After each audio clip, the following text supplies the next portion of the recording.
one of the few people that's equally comfortable in jazz and classical. And he has this, I'm sure you've all seen his notes. So I'm just going to turn it over to him. If anybody has any questions, just feel free to chat, enter them in the chat, and we'll interrupt when it seems appropriate. Make sure they all get addressed. Great. Hey, thank you everybody for being here. It's my pleasure to sort of get to see all of you and just introduce these concepts. It's a little bit of a tricky thing to figure out how much we can get through, what we can get through, what's going to be practical through this forum, through the internet. But I'm going to do my best, and we'll all kind of learn together. And if we get through everything, great. If we don't, I think that's okay too. If we need to dive down a little deeper into a few things. But as I was designing this, I was really looking at all the, learning about technique and playing music and all this. There's a lot of problem solving involved with that. And being a teacher, you have to do a lot of problem solving, but also as a player, you have to do a lot of problem solving. And what I've learned over the years is how interrelated various problems can be. And we're going to go over that a little bit at various points, but so many of the things like that I have on the syllabus that are later in this first session all stem back to the very first part, which is related to posture and your setup of your instrument, because those two things can so seriously affect everything else that you're doing in terms of your technique, the way you interact with the instrument. In fact, just yesterday I was giving a lesson to someone in Wisconsin, and she was having such a hard time shifting and just trying to see what I could through this Zoom medium. I realized that it was all related to just the way she had her instrument slightly positioned, and we changed the position of her instrument just a little bit, and her concept of how she closed the string, and suddenly her shifting was completely fluid. And so it's important, I think, to just go over some of these things that I have in the first section. And so the first thing that I want to get into is basic setup with your instrument.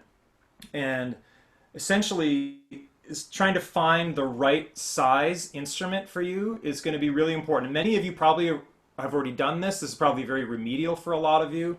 But I figured it's worth talking about anyway, because I'm often surprised at how often I come across people that have an instrument that doesn't really fit their physiology. I'm a terrible example with this instrument because this is an extremely large instrument. Even for me, as someone who's 6'1", but I had to have this bass because it was like the greatest thing I ever played, and I decided that it was going to be worth it to just wrestle a little bit with something that's quite large. So I was willing to make some compromises. So obviously there's room for movement on these things. But so the first thing that you need to determine if an instrument is the right size for you is if you can reach all of the positions, both with your left hand and also with the bow. And so one of the easiest tests to do that when you first get an instrument, if you're trying it out, if everybody has their bass with them, if they want to grab it, this would be a great time to do that. And we can, kind of cover this together. Admittedly, this is weird. Just, it's like normally I'm in a room with all these people and I see everybody getting their basses and clunking around. And right now, you guys are all like postage stamp sized people. But do they all fit in the same room? I mean, I can see everybody, but it's all pretty small. No. I meant in real life having. Oh, in real life, yeah. I've had classes full of 30 bass players, definitely. Okay, cool. Yeah. So when you have your instrument in hand, and you just put it sort of in your normal playing position, you should be able to reach your left hand almost all the way up to the bridge without having to like hunch way over. You don't want to, you don't want it to be too exaggerated, but when you sitting with good posture, your spine has got some curve in it. You're not slouching at all. But with decent posture, you should be able to comfortably, by hinging in your hips, and I'm going to talk a lot about that, hinging at your hips, you should be able to get your left hand pretty far up there. Yeah. And then your right hand, if you have your bow handy, you should also be able to well, you don't need your bow, I'm sorry. But with your right hand, you should also be able to just about touch the bridge with your right hand. Or put your bow really close to the bridge. And then see if you can get both hands over. See if you can reach both hands all the way down without, feeling that you're slouching or curling around the instrument, but that you have your shoulders look, they're going to come forward, but you're not hunched over. So you should be able to reach both. So if you can comfortably do that, then your instrument is probably a decent size for you. You can reach both up there. So that's really sort of working with the geometry of the outline of the instrument. And then another thing important metric is also the string length. The string length is the distance from the nut to the bridge. And ways to test if your string length is the right length for you is if you put your first finger on A, you should be able to comfortably reach a B with fourth finger without feeling like you're really splaying out your fingers. So you should be able to easily reach that whole step. And I don't know if any of you studied formally in school, but there's that bass player salute where you put your middle finger on the corner of your lip and your pinky on your chin and your first finger at your eye. That's the bass player salute. So you've got a half step between 1 and 2 and a half step between 2 and 4. All us bass nerds, you see each other at the convention and you do this, and it's like the bass player salute. So you put your pinky at your chin, second finger at your lips, and first finger at your eye. And that's approximately the hand position in the first position, or the neck positions. Another metric I like to use is also if I put my first finger on D on the G string, I should be able to stretch my hand out to a minor third. So I should be able to reach D and F. Because sometimes I have to... So I want to be able to spread my hand out like a fan and be able to reach from D to F natural. And then and that's at the D on the G string. And then one more is, if you put your thumb on the G octave harmonic, you should be able to pretty easily touch a D harmonic above it. You could even turn it into a false harmonic. So put your thumb on the G, you should be able to reach up with 3 and touch the D.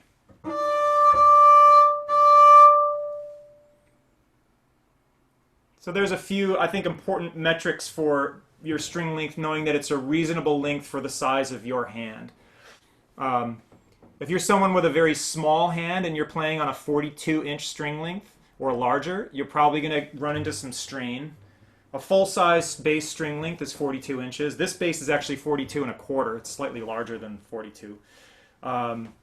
Most bass players like to play closer to 41. That's a pretty comfortable string length. All right. I want to get on to the setup portion now. And this will get a little bit technical.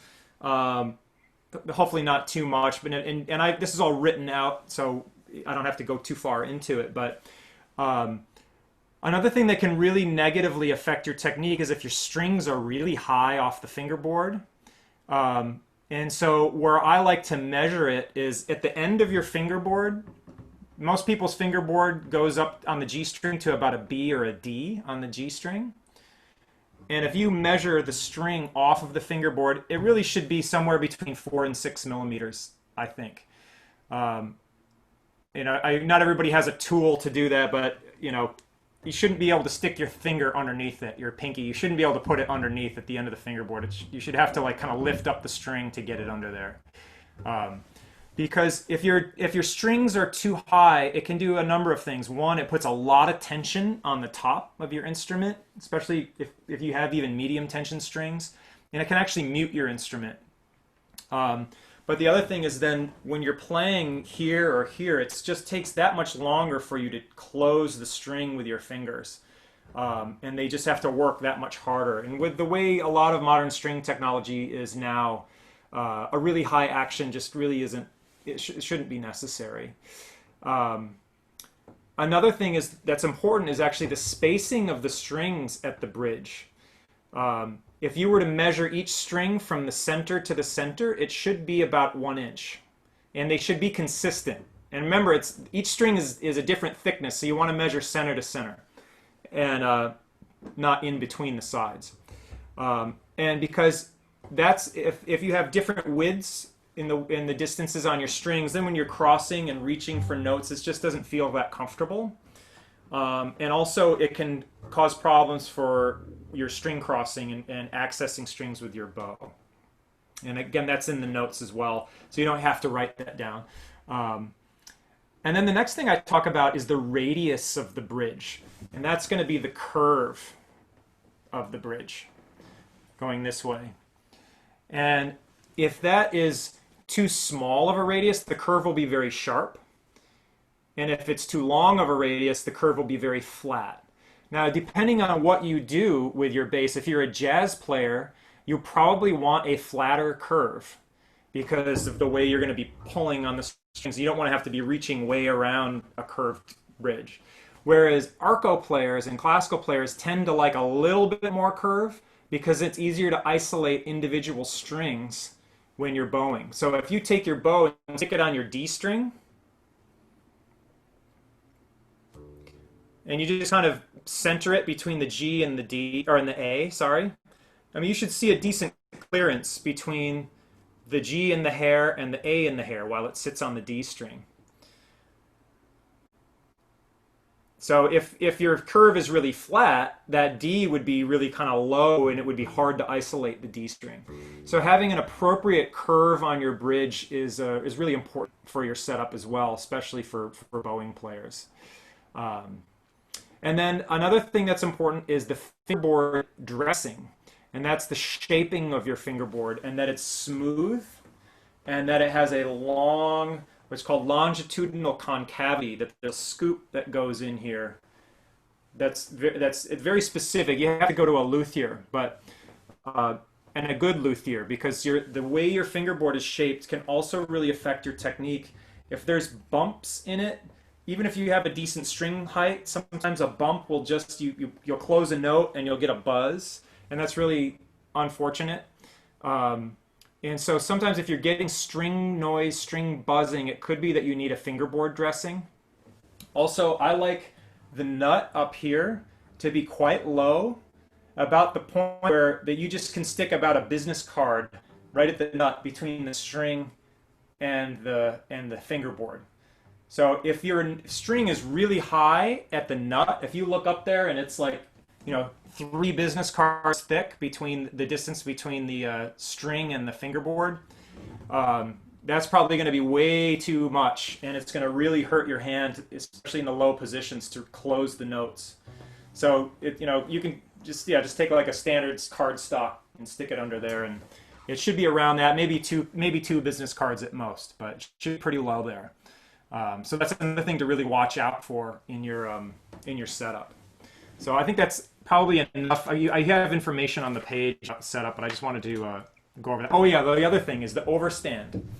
So you look how big these shoulders are here. I mean, this is a pretty big honkin' bass. This bass was made in Venice, Italy in 1770, and it was not meant really to be doing solo playing and stuff. However, there are things that you can do to make the upper register more accessible, and one of those is getting this part right here. You see where the neck comes out of the body. This bit right here, that's called the overstand. That's how much the neck sticks out from the body. I'm trying to arrange it here. There we go. So it's this chunk of wood right in here. And so if your overstand is really low, what happens is it brings all of the fingerboard notes in the upper register close to the body, and then you have to reach way over to close them. Whereas if they bring the overstand out, then it brings all those notes up to your hand. So if you have an instrument where you find you go in the upper register and it really hurts and it's hard to get over the shoulder, you may be a candidate for having a raised overstand. But if you have a modern bass, like anything that's probably been built in the last 40 or 50 years, you're probably okay. There's pretty standard measurements. But if you have some older German bass or Czech bass, A lot of times people didn't play a lot up here, and so these overstands were lower, and the neck was tilted more this way to get more tension because gut strings are so much lower tension. Nowadays with steel strings, we can have different types of geometry because steel strings are inherently have more tension than the gut. So that's another very important thing to consider is your overstand. All right. So let's get into some posture. If everybody grabs your base, whether you're sitting or standing, you want to feel centered and comfortable when you're playing. So when I'm just sitting like this, I could sit here and talk all day sitting like this, but if I go to play and I'm like this, I can't hold that position for very long. So you have to pay attention to you want to think about your shoulders, this line from shoulder to shoulder, and then your spine this way, and then of course your spine, the curve this way. And that you want to try and avoid distorting that posture a lot because that will really weigh on you over time. So if you're standing with the base, you want to be able to be pretty centered and neutral with your body. And as soon as you go to play, you don't want to be twisting around too much. You want to try and have your shoulders relatively even. You can round it a little bit, but just be careful. You know, when you look at yourself in the mirror, that you're pretty symmetrical. Sorry, my head's off the screen. But you want to just check your symmetry in your shoulders and your spine as you interact with the instrument, and watch out for, contorting or excessive twisting in any way. You want it to feel really, really comfortable. And a big component of that is going to be when you're playing and you're moving to the bridge. I started with this, is not slouching. So when you go to bow, make sure you're not doing that, but that you hinge at the hips like you're bowing to someone. That's going to be really important. Is when you go to the upper register with your hands, whether you're sitting or standing, that it's you're hinging in the hips. That's going to be that's a really important component. Let's see. Another thing that's important too is the way our arms are situated. So you want to kind of feel like when you're playing, that you're kind of hugging the instrument like this. It's like your energy kind of comes this way into the instrument as you interact with it. You can see it, like if I start like this with my arms out and I come like this, it's this kind of action. Yeah, you feel like you're hugging the instrument. Yeah, I'm kind of looking at some of you guys. Yeah, good. Yeah, so keep that nice, easy posture. If you need to, just kind of roll it out, shake it out, and then put your instrument. Yeah, cool, good. All right, I'm gonna a little bit. Let's see. Oh, and then another thing is also when we play, you want to feel free to move around a little bit. You look at an orchestra, and oftentimes bass players, we play the biggest instrument, and we tend to be like the most sometimes stiff when we play. I catch myself doing it too. Like I'm really kind of statuesque and not moving. And then you look at the violinists, and they're swaying and doing this, and it's really important to be able to move a little bit with your instrument so that you don't get stuck and stiff. The tension is the enemy, and it just shows up a lot. And by moving around, it'll help eliminate the tension from showing up. All right, so now let's get into talking a little bit about how to set up the instrument relative to your body and your posture. And the first thing is the height of the instrument. It's kind of hard for me to tell with a lot of you, but I can see most of it. The height of your instrument is going to be important, and there's two metrics that you have to kind of go off of, two measurements. The first one is, where is the nut relative to your head?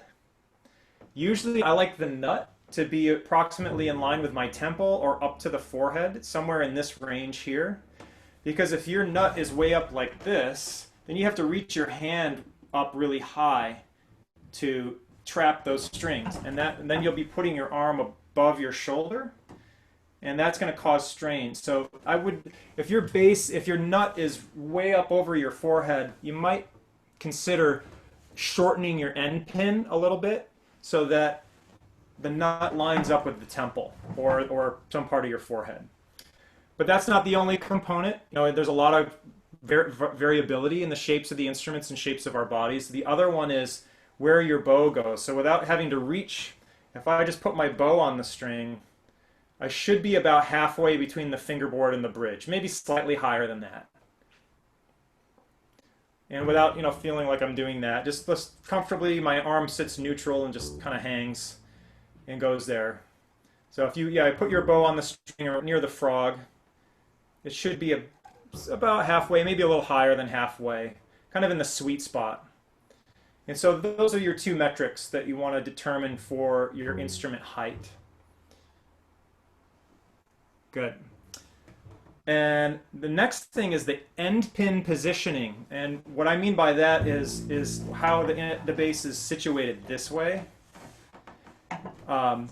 Especially for standing players, if your bass is kind of leaning way this way, when you go into the upper register, you see how far away my left hand is now gone from my center line. So for me, I like to have the bass a little bit closer in, the end pin a little closer to my right foot, so that when I go up, I don't feel like I'm running way off to the left. So that's another thing is to check, is when you go into that upper register, see how far your left hand has gone away from your center line. So if I'm playing like this, it's way over here, and it's going to be uncomfortable. And then the other one to check is if your bass. I actually had a student come in with the bass kind of like this, and he would go in the upper register, and he couldn't get up because his arm would get blocked by the neck. So if your bass is sitting like that, you just have to kind of bring it back here. So usually I like it to sit somewhere kind of close to the base of my neck, so that I can really easily get up. And you can see it's not that far off of my center line. Yeah, good, cool. And then we can get into the forward and back, the tilt this way. That's not as big of a deal. Standing players are going to have probably a little less variability with that. Sitting players can have quite a bit. The more you have the bass upright as a sitting player, the more you got to contend with the shoulders. The more you tilt it back, the easier it is to get around the shoulders. But then the flip side is then your contact points tend to get further and further away the more you tilt it.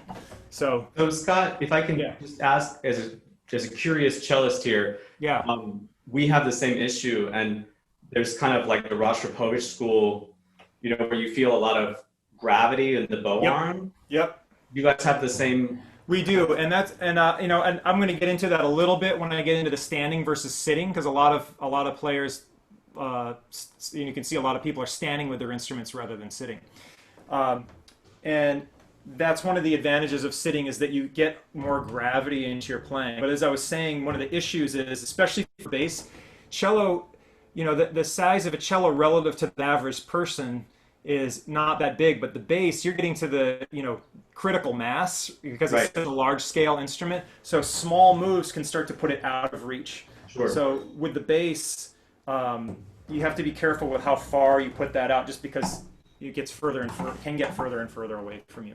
But yes, I like to have a healthy tilt that enables me to use my arm weight to draw the bow and engage the string. And just one other sort of ignorant question, as a cellist here, would you say your default spine position is leaning slightly forward, or just totally leaning? Yes, and maybe I don't remember. I think I put that in here. I get into that in the sitting part. I talk about how to sit with a stool. But yes, you want to be more forward on the stool, and you want to be forward and kind of engaged in the instrument. If you sit back like this, then I don't like to feel like I'm unless it's something really easy and I'm kind of doing that. But you take your weight out of this as soon as you go back like that. You've neutralized all of your body power out of the interaction of the instrument. So yeah, you want to be engaged over the instrument, kind of. I talked about that plane where the bow sits.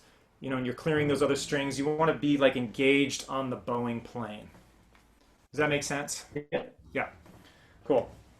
Then the last thing about is then there's this direction with the instrument, like how do we orient ourselves relative to the instrument? Some people like to play celloistically with the bridge facing at 12 o'clock and my sternum and my hips also facing at 12 o'clock. But because the bass is so large, it doesn't work. I have to reach so far around to get to the G string, and also my hand feels like it's kind of falling off. So I know some bass players do use a cellistic orientation, but I don't recommend it. What I like is to have the bass, if the bass is at 12 o'clock, so facing toward you, then I like my body to be at 10. And so my sternum is facing to the far corner of the bridge. So everybody kind of checks their posture. If you've got your instrument and you bring it into you, whether you're standing or sitting, that your body is facing the far corner of the bridge. Or you could put it this way, your bridge is at 12 o'clock and you're not just, you want your hips and your sternum both facing 10. You don't want your hips forward and then turning like that. That's not going to work. So that's a really important measurement too. If you all can check that, yeah. And your feet are more or less parallel with your shoulders. Yes. Yeah. I'll get into that with the sitting and standing technique. I'll get into that right now. So, I get a lot of questions about standing versus sitting. My students wrestle with it, whether or not they want to be a standing player or a sitting player. I used to stand all the time, but then I switched to sitting. And there's advantages and disadvantages to each one. But essentially, the main advantage to standing is the freedom. You have just much more freedom with the instrument. And the main advantage to sitting is its stability. Is that you have much more consistency in your interaction with the instrument. I list a lot of those advantages and disadvantages in the handout. Just in the interest of time, I don't think I need to go through all of that because I want to get to try and get to some actual interactive exercises. And also with the camera angle, it's kind of hard to be able to see what I'm trying to do. But I will get into a little bit with standing in particular because this is a lot of people have issues with this. When you're standing, you should be able to stand and hold the instrument up without your hands. So all of you standing players, grab your bass and take your hands off the instrument and see if you can balance the instrument without your hands. If you have the bass celloistically, that's a little bit cheating, but yeah, great. Yeah, I'm seeing people balancing. Yes, awesome. Yes, great. So if you take your some of you may have your left foot against that bottom corner, or I'm sorry, not your left foot, your left knee, and that's a good idea. That's a very important component of balancing the instrument when you're standing. And that's a really important part of what we're going to get into with the left hand in a little bit. So anyway, I have all that information on there. I'm gonna jump ahead. All right, so let's get into some bowing motions here. All right, this is great for cellists too, even though your arm is a little more bent than ours. So everybody, you can put your bass down. I'll tilt this up a little bit.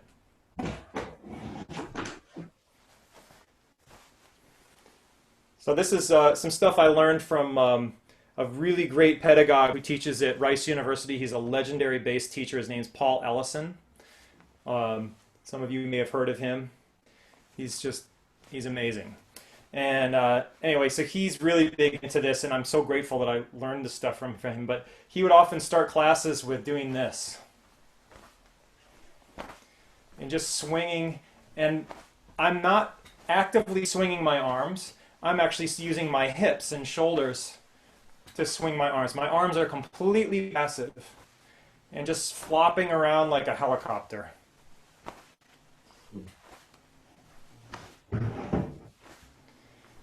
And you want to feel that looseness and heaviness in your arms as you swing. Good. All right, so now we're going to take that, I'm doing the Reader's Digest version here, but we're going to take that swinging motion, we're going to take our left arm and put it behind your back. And I'm going to bend over a little bit, and now I'm going to take my body, I'm going to make counterclockwise circles with my arm.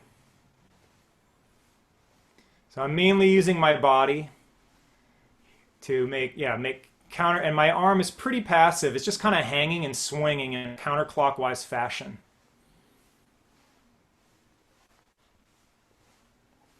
Good. And now swing it the other way in a clockwise fashion.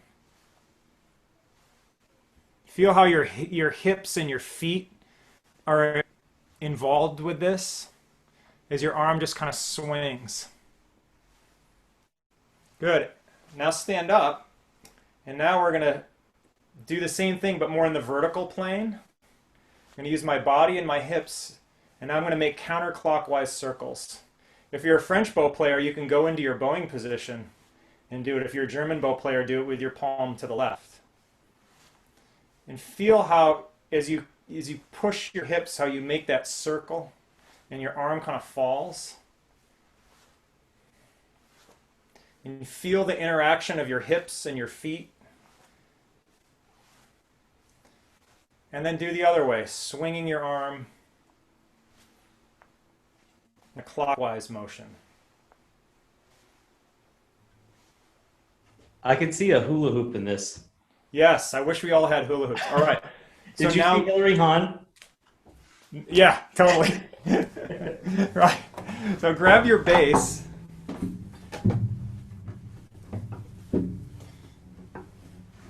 And grab your bow, and you can just do it on the A string or the D string, doesn't matter. One of those middle strings. And we're going to make that circle.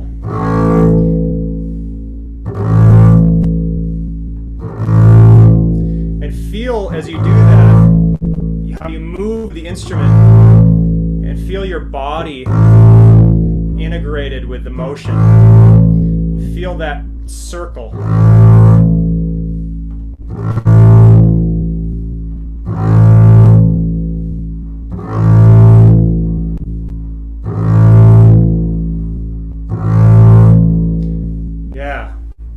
Have some momentum to it. Yeah, so you really feel the circle and your body involved in the action. If you want to stop and take your hand off and feel that, and then do it again.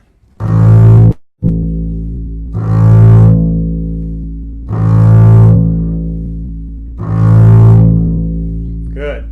And now do the clockwise circles, the up bows.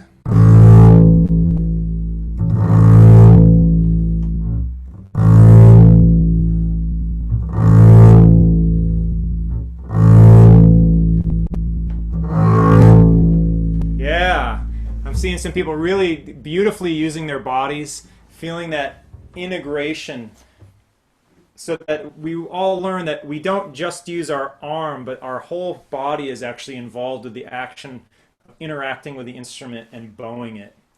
If you get a little bow dribble, that's fine. Don't worry about that. Just kind of carefully set your bow down and push with your body and make that circle. Yeah.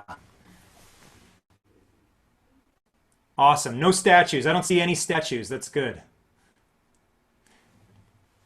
Yeah, good. Excellent. Good. So did a little bit in the action of bowing, but I want to get into the bow hold a little bit, and just a few notes about the bow. The bow, it's very important. The bow is designed to fit the hand, not the other way around. So you shouldn't feel like you have to contort your hand in any kind of funny way to hold the bow. You want it to just fit to your hand. So let's see, everybody hold up their bow. I want to see how many French and German versus German we have. All right, so it's mostly French bow, but we've got a few German players. All right, cool. That's good because I'm not a German player, but I know a little bit about it. I'm a closeted German bow player. I love German bow. Another important consideration is knowing where your balance point is. It should be about a third of the distance out. It's different. Different bows are different, but from the end of the screw. And the balance point is important because whenever we're bowing, we're always balancing the bow on the string. That's a really important aspect of bowing. And there's different properties, the way that the bow interacts with the string based on where it is relative to the balance point.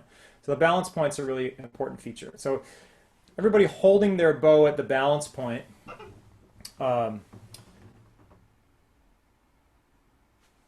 Let's see. No, actually, I'm going to talk a little bit about rosin first before we get into that. Sometimes I use a little bit, sometimes I use a lot, but you only want to use enough, because you can really get stuck, and it can really ruin your day if you have too much rosin. I tend to use more rosin for orchestral playing, when I need to be more rhythmic and punchy. And then for soloistic and legato stuff, I probably want less rosin, so it's less grainy. And then the hair tension is important too. If you really crank on the stick and you get your stick almost straight with hair, the tension is so tight, what that's going to do is you can't hug the string, and it gets really jittery, and you'll draw the bow and it'll kind of jump. If you don't have enough hair tension, you can't engage the string, because it's just it'll feel like you're playing on a wet spaghetti noodle. So I like to have sort of a moderate hair tension that, like, if I tighten it up, like with just a little bit of force, I can flex the stick down, but not all the way to the hair. Another way you can sort of is you put the bow on the string in the middle, and it's a similar amount of flex between the hair, the stick, and the string, because you want to feel that responsiveness. You want the bow to be able to vibrate and feel like you can really feel the string as you draw the bow, because it's an important thing that the string is actually part of your bow hold.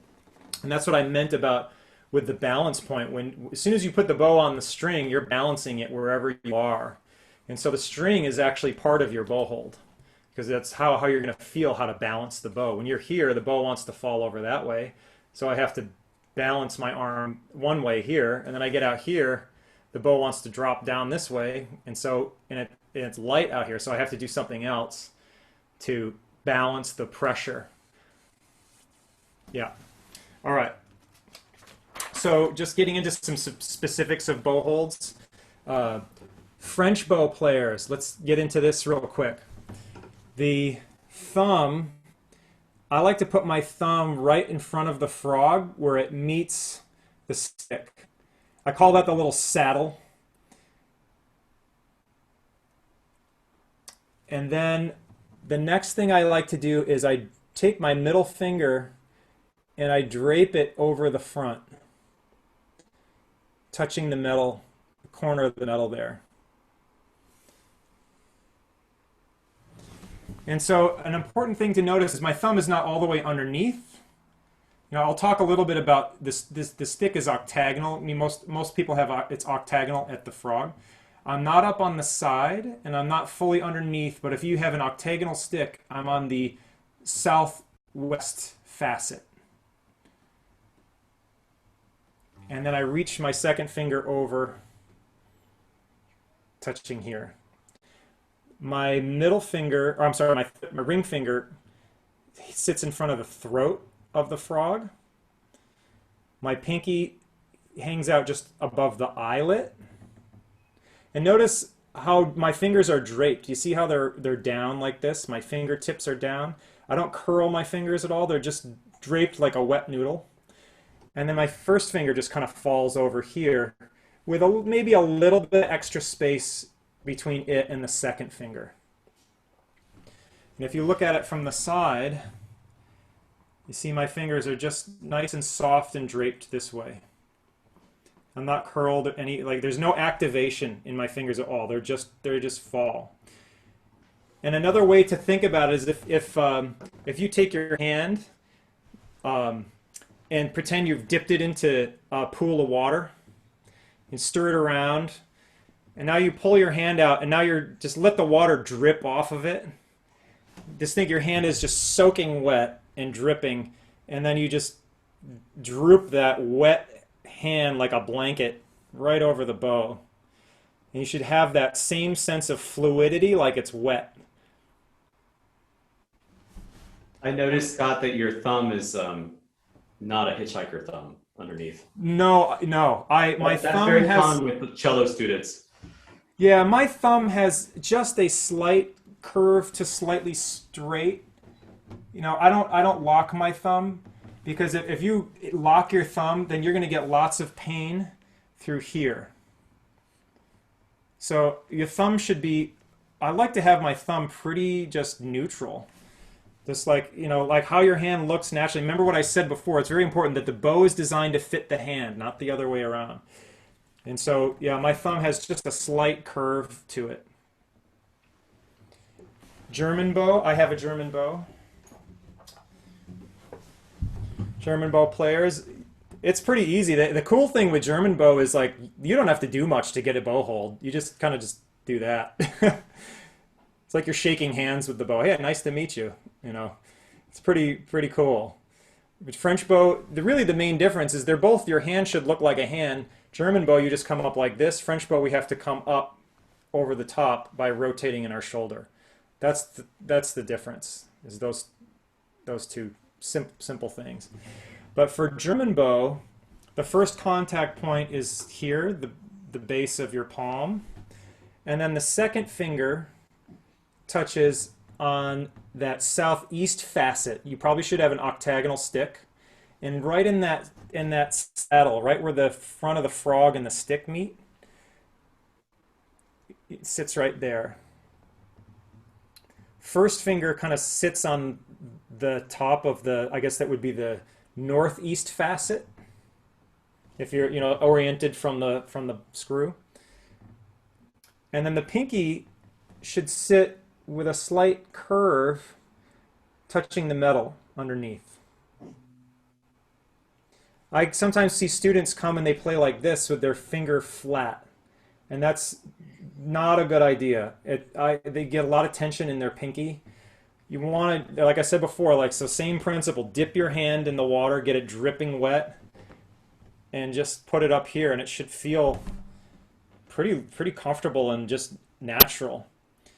There's a lot of variability in terms of what people do with the thumb. There's different schools of thought. Some people, the thumb like stays back like this. Some it comes over here like this. Somewhere it's in between. I've even seen people tuck the thumb under like this. Not a fan of that. I think that just having it sitting kind of passively on the top is important. That it's, you know, loose and comfortable.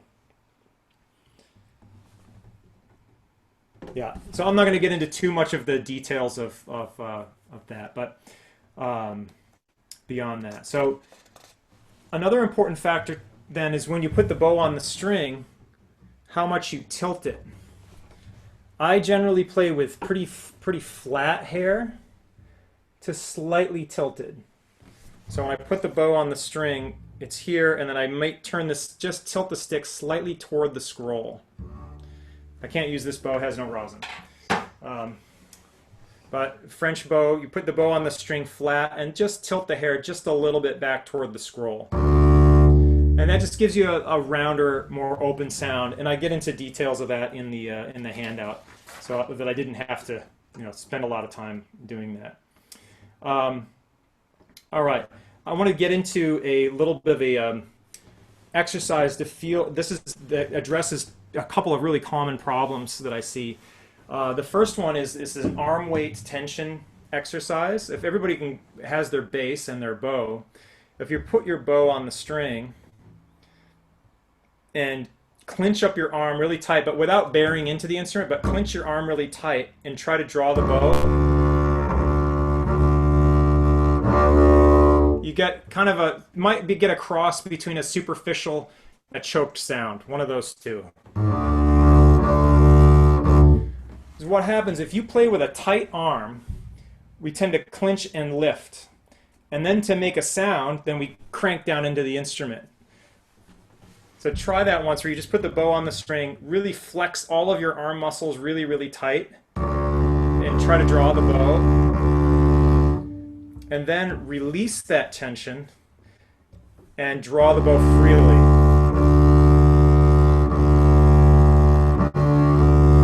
Then try it again. Clinch up your arm really tight and try to draw the bow, and then release it and then draw the bow freely.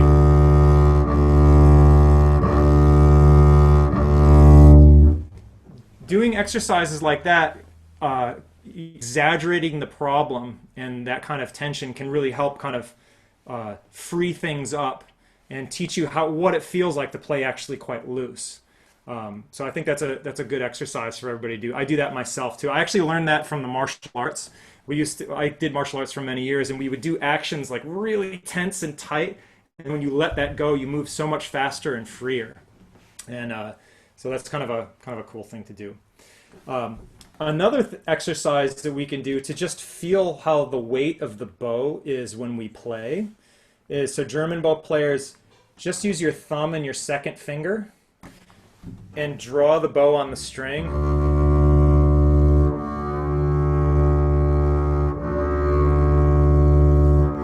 And French bow players, using just your thumb and your first finger, you'll have to stay outside the balance point, because once you get inside the balance point, it's going to fall over. So stay outside your balance point and just draw the bow back and forth and see what kind of sound you make.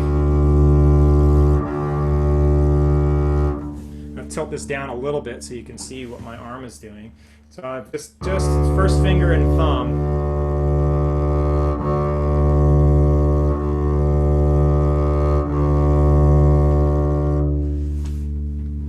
Yeah. And then drape your fingers back on and then draw the bow.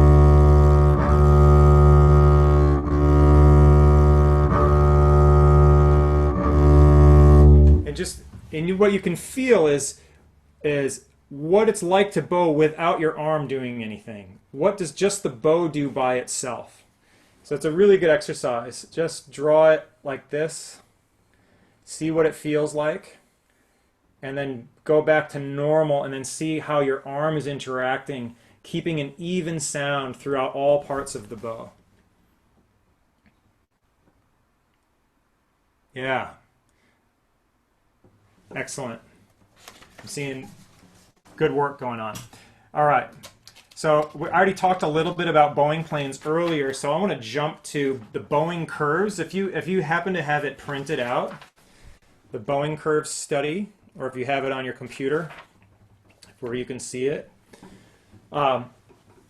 This is just a series of open string exercises, and I give credit to where I got it from. The first person to sort of discover this was a man named Percival Hodgson, and then my colleague and friend David Moore down at USC, and also a pedagogue named George Vance that sort of expanded on it and adapted Hodgson's work for bass. I do it a little bit differently, just using the open strings and some of the ways I do it from David, but when we bow, everything is curved. That's why I started out with this motion and feeling these actions. And when we bow around the bridge, you want to feel these curves. And so the first one we're going to work on is a forward curve. And this forward curve follows the curvature of the bridge. So just doing a down bow on the G string and the D string, curve around and lift up and go back. 3, 4. So feel that curve with the bridge. And while you're doing it, watch the screw on your bow and watch how it follows the arc of the bridge.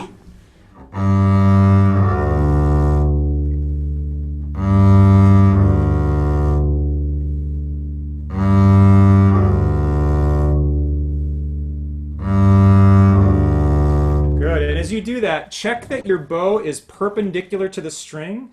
If you look down at your bow while you're drawing it, you should see a 90-degree angle between the hair and the string. So I see some people with sagging tips. So if your tip is sagging, swing the tip up so that you're perpendicular to the string. You'll get the best sound that way, because if your bow is sagging as you draw it, you're going to change contact points. So we want your bow going in that plane should go in a straight line. So I think, like Charlie, I think your tip is down. Bring the tip up so that you're 90 degrees. Yeah, other way. Bring the keep going. Swing that tip up. Yeah, good. Now we'll do the forward curve from an up bow, so going from the D to the G string.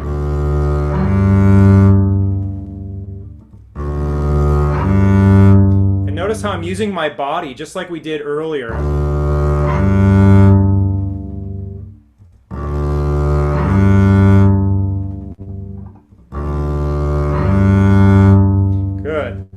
Now I'll do 3 strings.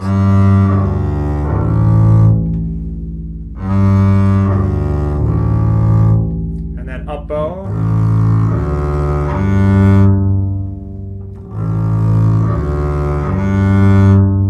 And then 4 strings.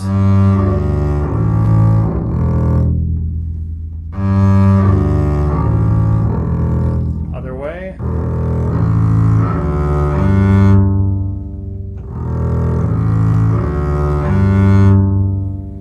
And then go down to line number 4. We're going to add a bow change. So we're going to make a circle.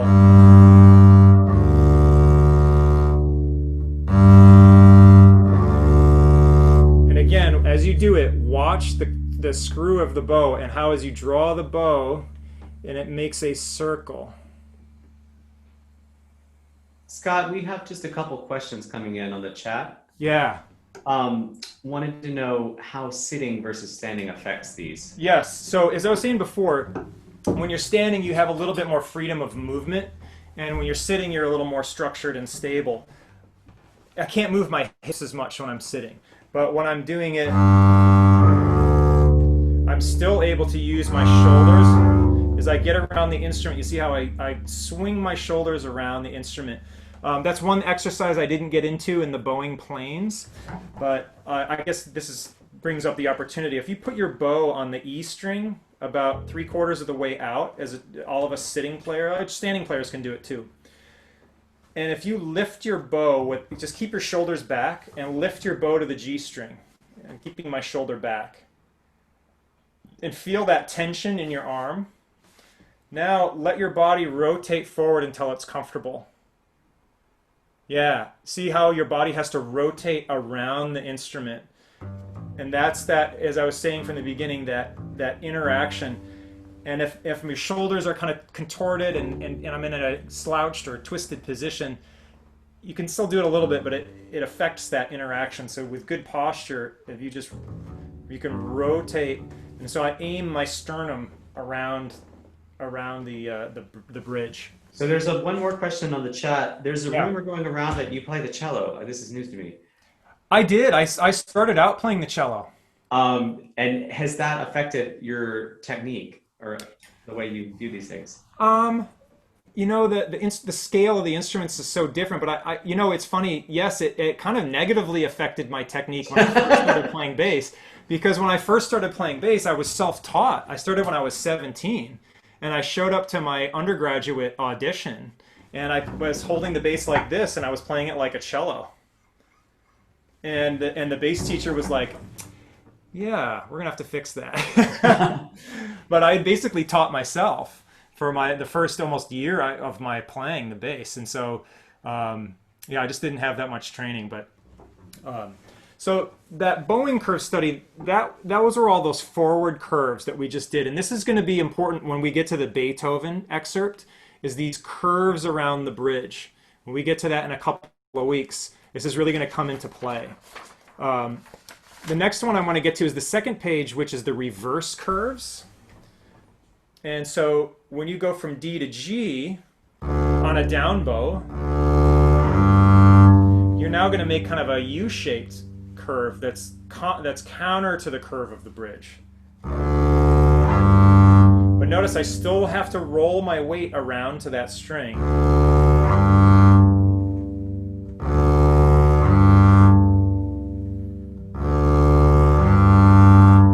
And then I do an up bow from a high string to a lower string, and that's also a reverse curve.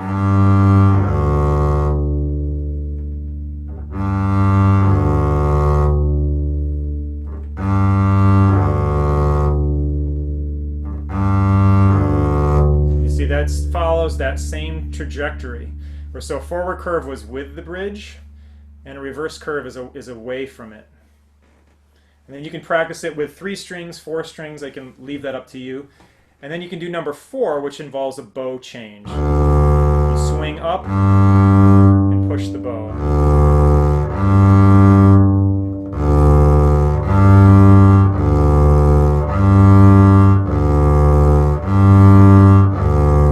What's really important is that all those motions, just like what we started with, are rounded. Everything should be rounded. You don't want to feel like you're doing anything in angles.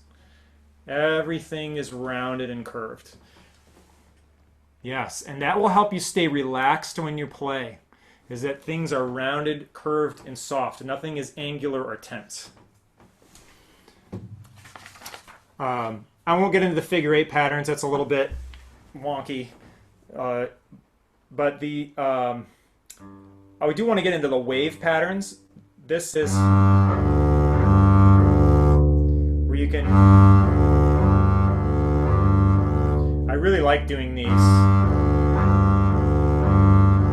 And then the other way.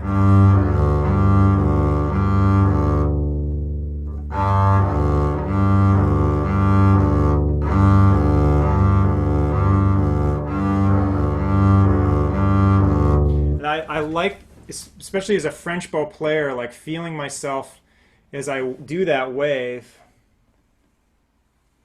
and just how soft and elegant I can make those string crossings. So you're kind of using your thumb and fingers to... You can use your, it depends, like as you get further and further out, you might have to use a little bit more forearm and elbow, raising and lowering, as you have to travel further. But yeah, for the smaller ones, especially French bow, you can use fingers and wrist.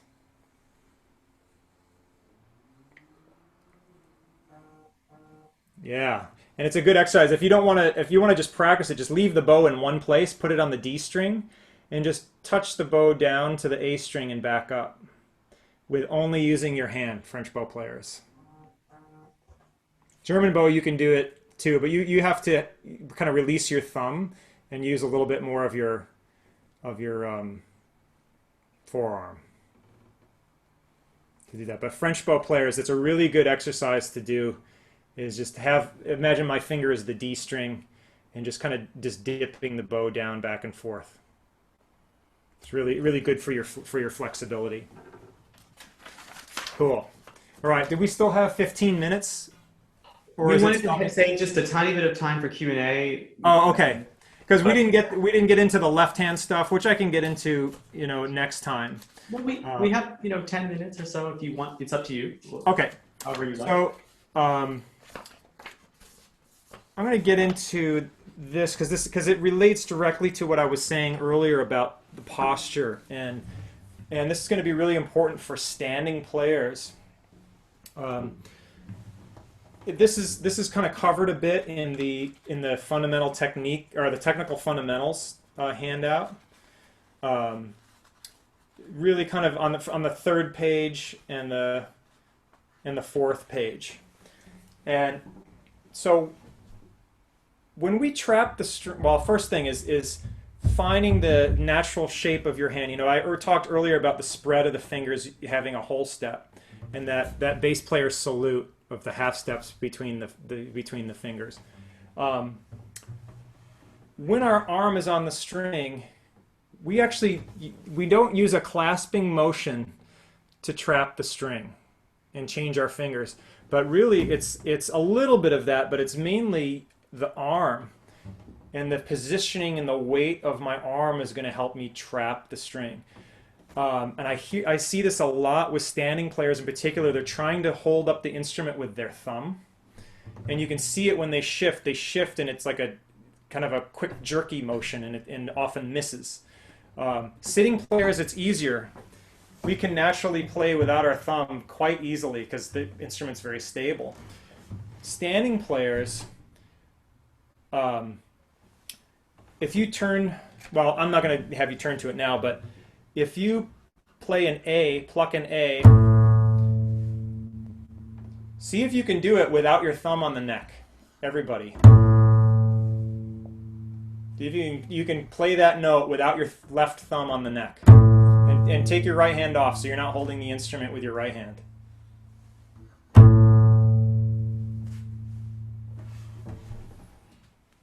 Yeah. So if you can do that without your thumb on the neck, then what you've achieved is you're using the weight of your arm into your body. That your body is the counterweight to your finger and your arm. Your second finger and fourth finger.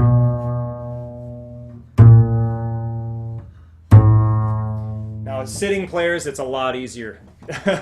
But standing players, you'll know you're balancing the instrument. And notice that when I said at the beginning, when we play, it's kind of this, you're active over the instrument and it's a hugging of the instrument. And notice when you hug, your hands come toward your heart, toward your center. And so that's the same kind of thing. My weight is kind of pulling toward my body, not this way. Because if your arm weight goes like this, then you're pulling the bass that way, and then you're going to push back with your thumb, and then you can't shift. So Scott, standing... Do you find that in thumb position this changes at all for you? Yes. So standing players, when you get into thumb position, the bass is now on the neck. So now it's not a problem. Now your neck is pushing back against the weight of your arm. And so remember, a good thing to practice for standing players is going from the neck positions to the thumb position, just being able to balance the instrument. And notice how my hips go back as my shoulders come forward. Yeah. And I'm hinging mainly at the hips.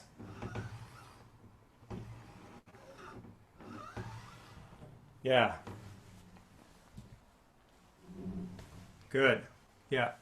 Seeing people successfully do that. That's excellent. So when I want to quick talk a little bit about shifting. When we shift, you want to use gravity to shift so that when you move to a higher position, all that's happening really is your arm drops.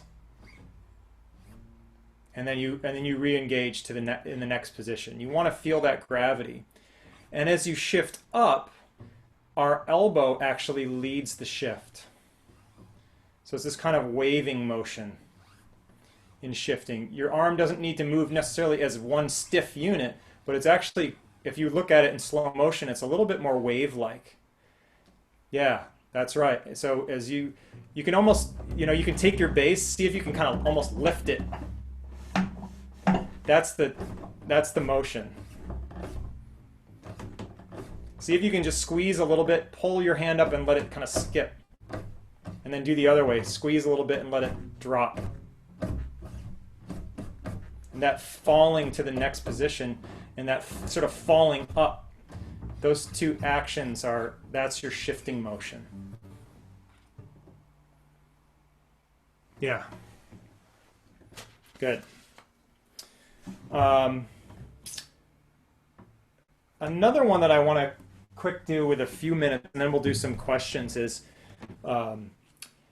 we spend a lot of time practicing scales, but scales are a series of shifts, essentially. And so in the fundamental technical exercises handout. A lot of these are pretty self-explanatory, so I don't have to go over all of them. But one that I do want to go over is number 7, the small shifting exercise. And basically what this does, it looks kind of monotonous and tedious, as unfortunately a lot of bass exercises are, because we don't have a lot of notes under our in position. On a violin, you've got beautiful chords and things that you can do under one hand position. And so their exercises tend to be a lot more interesting. Ours, they tend to be kind of monotonous chromatic exercises. So here we go. This first one, what you want to think about is how the weight of your arm shifts in your hand as you move your arm to different fingers. So you've got 4 notes in each bar on number 7. And you want them all to sound the same, and if someone wasn't looking, they wouldn't know which finger you're using. So it's an exercise in intonation, but also in evenness of trapping of the string. So if you do the first one, it's a 1-1 shift. And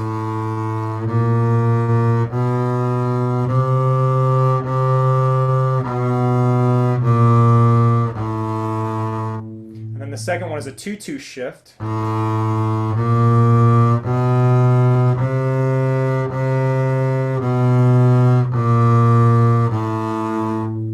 And as you do that, it's kind of interesting if you watch your hand. When I'm on first finger, my elbow just see where your elbow is for each part of your hand.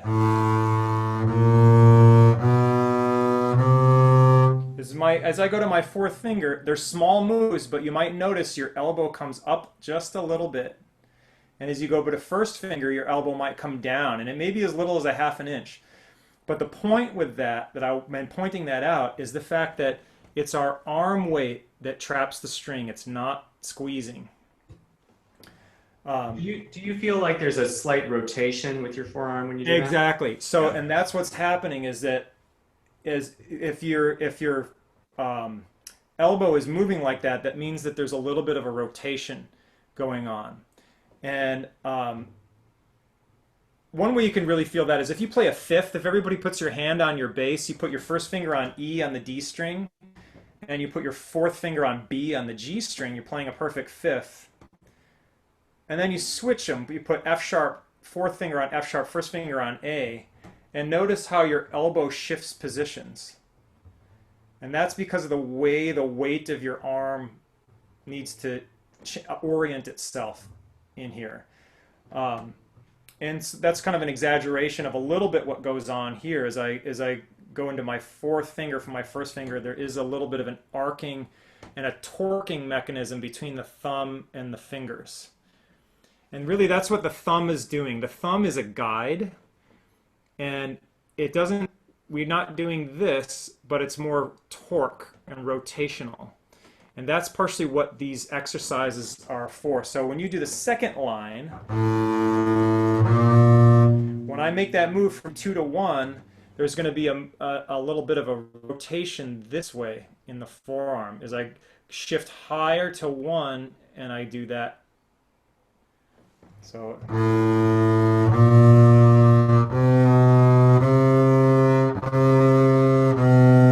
there's a little rotation as I remember my elbow pulls up. And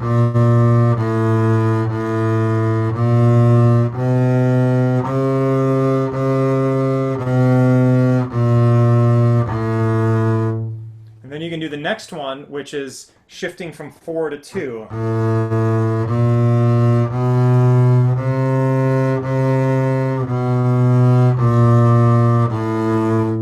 So you have all of those in the handout, and you can practice them all yourself. I want a quick jump to the scale study on 1 string. And this one is a really good exercise for both what you learn in the small shift exercise, but also learning how to measure distances and scales. So if you see this first exercise, I use what's called replacement fingerings to measure the distance between the positions. So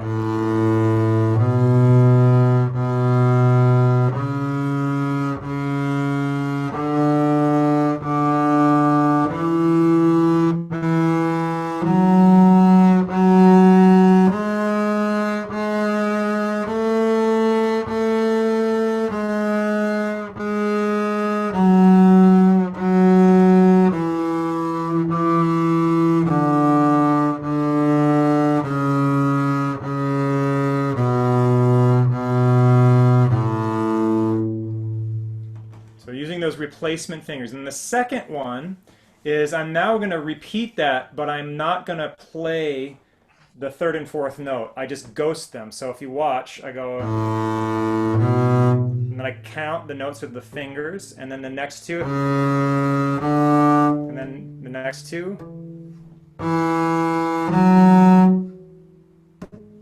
And then back down. And I count with the fingers. And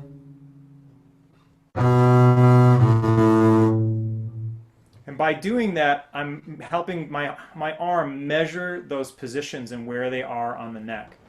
And then the next one is practicing the action of moving between those two positions. So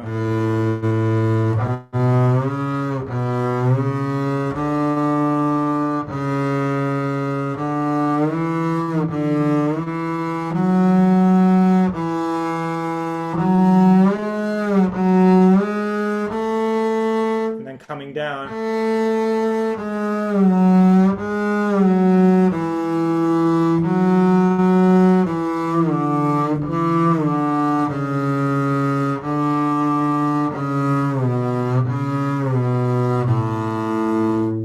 So by doing that, it will really help make your shifts very, very fluid. And then the last thing is you just play the scale normally.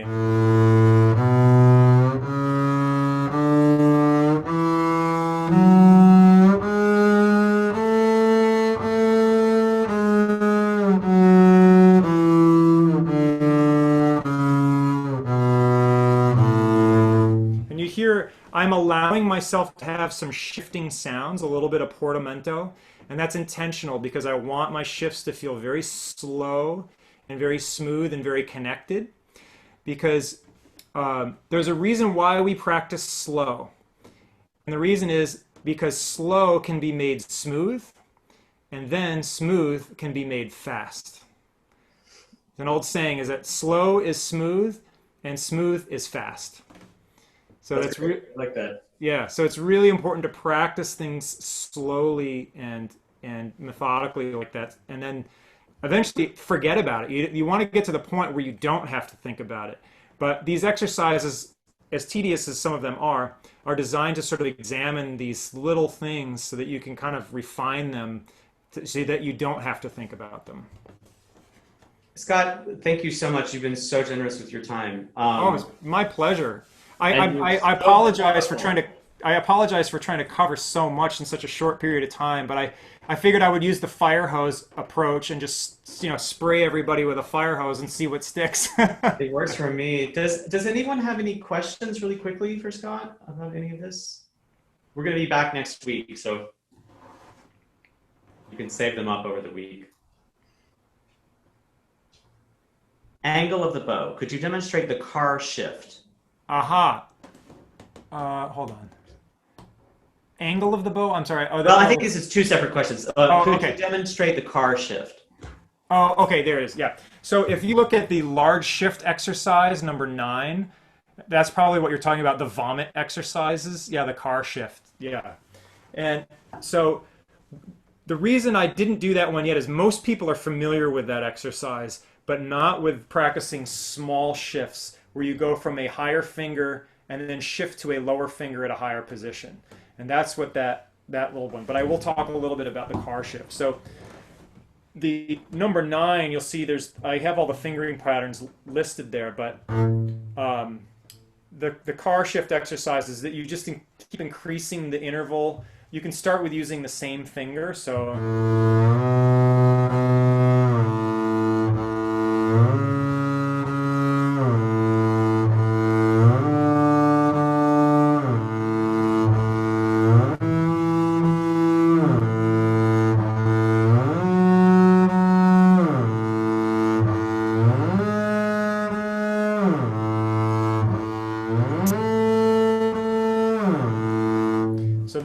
did 1 octave. All Now, with, I know this is the Oistrakh shift. That's really funny. oh, that's really funny. Yeah, I've always known it. We've always bass players know it as the vomit exercise because it sounds like you're vomiting, And also that action of hinging at your hips. There should be a little bit of that component of it. And I think I detail it a little bit in there. With the different fingering combinations and whatnot. There was just one other quick question. Yeah. Talk about bent or angled end pins. Yes, so bent or angled end pins. What an angled or bent end pin essentially does is it helps standing players in particular. There are sitting players that use them. I don't really know why, but I've never, I don't use them myself. But the theory is that the bent end pin enables a standing player to have the angle of a sitting player. Because when you stand, the bass naturally is going to be more upright, but the bent end pin kind of pushes the bass out and changes its center of gravity a little bit so that it can be tilted back into you. It's a different kind of technique that takes getting used to. I tried it once and I just didn't like it. I was like, you know what, the straight end pin works fine for me. I just didn't see a use for it for me. I think everybody's a little different. But there are some amazing players out there that use it, and it's worth checking out. If you know someone that has one, you can. There's one called the egg pin. I don't even know that's still made. But what a lot of players do now, Robertson's Violin Shop in New Mexico specializes in doing this, where they drill a hole in the bottom of your bass in the end pin block, and you get a different wooden end pin that you stick in at an angle. So you have your main end pin coming out straight, and that one goes in at an angle, a very specific angle, and it enables your bass to. Oh yeah, someone's got one. Yeah. If you can see Joshua, you can see he's got the hole there on his bass, and so yeah, the end pin goes in that back hole, and what that does is it kind of boosts the bass up like this, and allows you to stand with the instrument and balance it in such a way that it feels a little bit more like you kind of get the best of both worlds. You get the freedom of standing with the geometry of sitting. But the metal pin itself is straight. Well, you don't use the metal pin. Oh, I see. Okay. Yeah, it's a completely separate pin. Got it. One just final question, really quickly. Angle related to the bridge, angle of the bow. Yes. So generally when we're playing, the most efficient interaction of the bow and string is when the bow is parallel to the bridge or perpendicular to the string. So as you're playing, you should look down and you should see 90 degrees between the hair and the string. Or I highly recommend practicing in front of a mirror. A mirror is a very important practice tool, and you can see if you've got your bow pretty much straight. Now, I want to qualify that a little bit because especially German bow players with shorter arms, they sometimes have a hard time maintaining straight bow at the tip, because you get up to a certain point, and I mean, you may have to follow out with your shoulders a little bit, but sometimes their arms are short that the bow has to come up a little bit. And that's not the end of the world, as long as you maintain the contact point and that you're not drifting around as you do that a lot. However, I do sometimes play with an angled bow if I'm doing what's called steering. And I don't want to get into too much of a can of worms here, but if I want to go closer to the bridge on a down bow, I might have my tip a little lower intentionally so that I can drift. But my energy is still going sideways. When you read the handout, I talk a little bit about the direction of the energy is always sideways when you're playing. And so as long as that function of that direction is to my right, is on the down bow, you won't notice. And I can do the reverse on the up bow. I can have my frog higher, and that will steer me with a very pure sound away from the bridge. If I do that with a straight bow, I can still do it, and I tend to do that as well. I call that drifting. It's where I keep the bow straight, but it's a little grainier. And then the worst is if I have my tip up and I go toward the bridge, you get this sound. Right? So this is a little better. And then the best one is the one has the most pure sound if your rosin is not slipping. Interesting. Yeah, it's called boasting. You know, I try not to think too much about that, but for the most part, like if you're drifting, you just lighten the pressure a little bit and you keep the bow straight, and you can drift up and down the string. Scott, I think you mentioned that there was a SF Symphony video coming out soon. Oh yeah, so you want to see me wearing my other hat, my jazz hat. The San Francisco Symphony just unleashed a new episode of what's called Currents, and I'm playing jazz and with a couple other members of the orchestra, and a couple of other wonderful members of the community have joined us. This absolutely brilliant pianist, wonderful human being who I just met in this project, Tammy Hall. She is just a philosopher and a poet in everything she says and does. And then my wonderful colleague at the San Francisco Conservatory, who's the head of the Roots Jazz and American Music program, Jason Hainsworth, is playing saxophone. And we recorded that a couple of weeks ago in Davies Symphony Hall, and it was a really complicated thing because we had to record that the city wouldn't allow us to have a wind player in the room with us because of coronavirus. So the wind players had to be in separate rooms with monitors, and then we had in-ear monitors to hear them so that we could play and interact, but then they needed to get video of them like they were in the room with us. So then we left the room, they played back our tracks to each one of those guys individually. They came in the room and filmed their part and recorded their new part, and then they put all those tracks together. So when you listen, the people that are actually playing together is the rhythm section, and then the trumpet and saxophone were recorded later. But you know what? It sounds pretty good. We sound actually pretty tight, you know, considering the way we had to do it. Awesome. Definitely. It's a great video. Yeah, and Tammy is just, and Jason, it was just such a joy to get to have them joining us over at the Davies. They're just wonderful people. So that's the Currents series, Yeah. Currents, Yep. at Yeah. sfsymphony.org. Just look for Currents. Yeah. And I got my other bass out that's in the corner behind my computer, and with its very old jazz strings on and kind of unstable. So I should have changed the strings. Darn it. But anyway, it was really fun to get to do that. So I'm really grateful for all of you for joining us. And again, I apologize for just showering you with tons of information, but my hope was that, it would light a spark in some aspect of your playing or your technique and just give you some food for thought. And again, that's why I wrote such extensive notes so that you could refer to it and kind of fill in the gaps. This is great. Thank you so much, and Yeah. we look forward to next week. Yeah, we'll do a little bit more bow stuff and all kind of aimed toward eventually getting to the Beethoven 5 excerpt, which I think everybody has and it's bowed and fingered.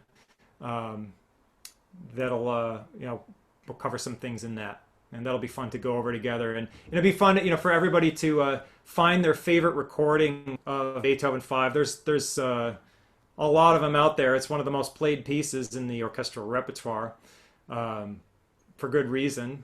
But I think Lolly mentioned in the email that my favorite one is Carlos Kleiber with the Vienna Philharmonic. It is a total headbanger. You just want to do that. Yeah, I have to concur. That's my favorite too. It's so awesome. And he was kind of neurotic person. I never got to meet him personally, but I knew people that had worked with him, and everybody said that he was their favorite conductor that they ever worked with.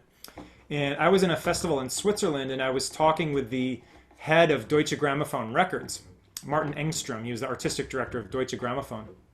And at this festival that he also ran, and I said, is there any way we can get Carlos Kleiber to come and conduct? He was still alive at the time. And he said, you know what, I just had lunch with him last week. And which was amazing to hear that. And he says, he's very self-conscious, and and I told him that, you know, Deutsche Grammophon wants him to do a complete Brahms cycle and maybe a complete Beethoven cycle. And Kleiber was like, oh no, I can't possibly do that. I'm not very good, and I really don't know much repertoire. And no, I don't know. I'll have to think about that. Like, he was like one of the greatest conductors ever to step on the podium, and he's like really self-conscious. It was real. I was so surprised because you see videos of him, and it doesn't look like that. I had the same experience in Verbier when I met Martha Argerich. One of the most humble people in person that I've ever met, but I was just, same place, same experience. Oh yeah, so you did Verbier. All right, did, yeah, so that's where I was. I was at Verbier. Yeah. So you know Martin Engstrom? Did you meet him? I've met him too, yeah. Yeah. Very cool. Small world. Very, very. Thank you so much, Scott. Thank you to all of you for giving us all your time and your questions. Save up some more for next week. Yes. All right. Thank you, everybody. We'll be back. Bye, everybody. Thanks so much. Thank you.